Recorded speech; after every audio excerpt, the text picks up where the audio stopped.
It is getting cloudy. Hopefully rain doesn't catch me because it's been raining over the last couple of days.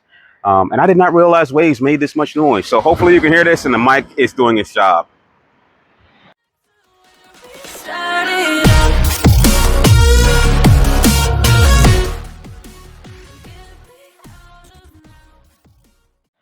Hey, how's it going, everybody? And welcome back to the channel. If you're new to the channel, my name is Big Ball Vlogs. If you're not new to the channel, thanks for supporting the channel. Thanks for sticking around.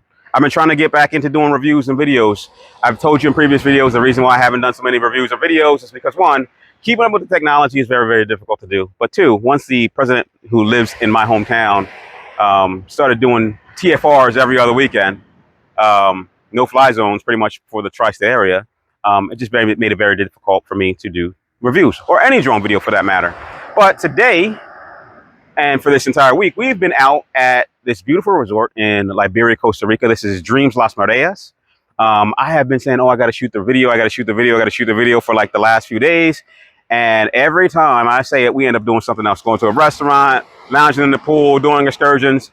So on the last day that we're here, before we head somewhere else, I thought it would be nice to come down to the ocean and do a quick overview of the DJI Mini 3 Pro. I won't beat a dead horse. I know a lot of you guys have already seen every video, every, comparison of camera, every video explaining the weight and the features and functionality of the remote control.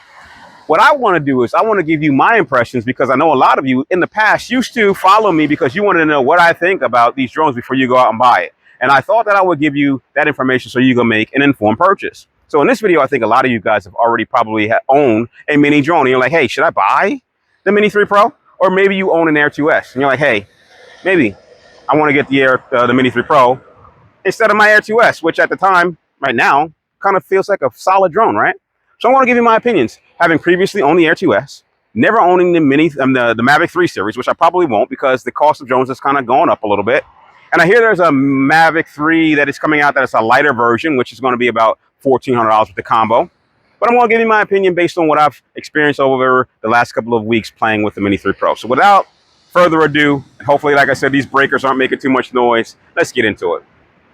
So you've seen my previous video about this controller, and I absolutely love this controller. And even being here, I've fallen deeper in love with it because of the functionality and the things that I can do. Ergonomically, absolutely amazing. I can do everything with the manipulations of a few buttons. The thing that I absolutely loved about this controller was the fact that I didn't have to use my phone. So as you see right now, well, maybe you don't see, but right now I am filming with my Samsung S22 Ultra, and there is no phone needed to be attached. Now, there are some compromises that have to be made. If I want to fly with my maps, if I want to see the map of where I'm flying, I'm going to have to sync to the phone and let it upload the map to the controller. But you can do that before you leave your room, while you're on Wi-Fi, before you leave the house. So you don't have to worry about that. When it comes to daylight and sun, I had no issues at all. It was super bright yesterday.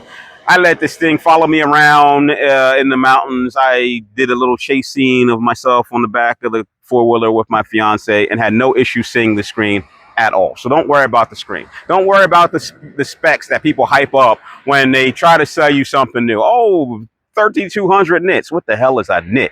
I don't know. How bright is it? Can I see it? Yes, it is bright enough for you to see. In fact, if you were using your phone like I use my Samsung S22 Ultra, it's probably about the same brightness. Now, I know things like the DJI Clear Sky and the Smart Controller and the RC are super, super bright. But even still, we have things that you can help kind of save yourself some of that frustration by just covering the screen, standing in the shade, turning away from the sun, and now you'll be absolutely fine. Range, I'm just going to leave it at this. Range is not an issue with this controller. It is not. So absolutely love the controller. I cannot say enough about the controller. In fact, what I've seen is that there is now an update coming out for this controller so that you can use it with your Air 2S if you still have the Air 2S. Maybe you might want to get rid of it after I talk about this. But if you still have the Air 2S, yes, and you want to get this controller, $400 and you'll have one of the best controllers, if not the best controller that I know of in the market right now. That's compared to the Autel. I used to want to buy an Autel just because that little screen that it had on it. This is the controller to beat.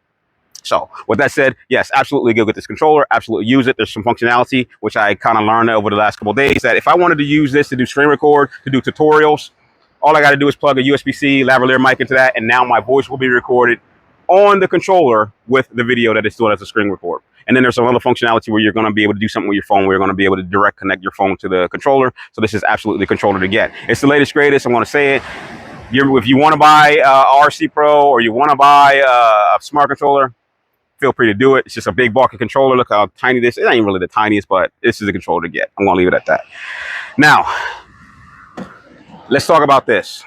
Let's talk about this because in the past, you know, I'm not the guy that gets free gear. I'm not the guy that gets sponsorship money. I buy everything and I give you my opinions based on my experiences with it, so you are able to make an informed purchase, right? This little drone right here has changed my opinion about mini drones. And the reason for that is because they stamped that, I don't know if you can see it on here, I don't even know if it's on here, they stamped that pro label on this. It changed my opinion about mini drones for the most part. There is one thing that this thing can't do because it's a mini drone, but I'll get to that in a minute. But when it comes to specs, you know, a lot of people are all stuck on specs and camera, so they feel like, oh, I'm not going to get this drone because the Mavic 3 or the Mavic Pro 2 or the Air 2S has the better camera. Do your research. Look at some of the comparisons where people who have all these drones post the videos side by side, and you will see the video quality may change from drone to drone, even if they're the same drone. So you might get one drone that has an excellent camera that puts out the quality that you want, and then the same drone side by side may give you either a warmer or cooler temperature, where it looks bluer or warmer yellow, right? But if you look at the resolutions and the color coming out of these drones, I know a lot of people will, I'm getting bit right here, I'm getting bit by something. A lot of people will brag about their 1-inch sensor. Nah, this drone right here puts out image quality as good as, if not better than the Air 2S. I remember the original Mavic Pro, and that video quality was absolutely excellent. Don't get caught up on the specs of what the camera can do unless you're using it for something extremely professional. Extremely professional. This drone right here, the image quality coming out of this, and I'll let the drone speak for itself, was absolutely amazing. I can't say it enough. This drone quality was absolutely amazing. I actually like the original Mavic drone's ability to adjust the image quality in drone and not in post. But this drone quality, I don't even have to edit it. I absolutely love it. The Pro label, what's it done? It's giving you all the functionality. Usually, mini drones don't have that functionality. You can't do quick shots. You can't do any of the autonomous stuff. It did not have obstacle avoidance. The Pro label has given you all of the features that you need to have a full functional, highly functional drone that weighs less than 250 grams. Now you don't have to worry about the FAA registration. It's the perfect travel drone when this thing is folded up. And we remember, I don't know if a lot of you guys remember the videos when the original Mavic Pro came out, how guys were sticking this in their pocket and they're like, oh, look, it fits in my pocket. This thing, it fits, it literally, I mean, it fits in any pocket. It fits in your side pocket. It's sitting in a pair of cargo pants pocket. This thing is tiny. And I absolutely love it. We got it out, flip it out, fold it out, launch the controller, let it sink, and you're up in the air and you're flying. Now, what's the downside to this drone? If you want to do stuff like this, and you're facing the hard wind. I've taken drones to places that had very hard winds coming off the ocean. This little guy right here just isn't the powerhouse that a bigger drone is going to be. And that's with any drone. So that's with any drone or any aircraft I've flown. You know, little tiny helicopters up to 90-size helicopters I've flown. Little tiny planes up to giant planes I've flown. Little drones up to big drones. And you're just not going to get the power out of this thing that you would expect out of a bigger drone. So that might be something that may sway your decision on which way you want to go.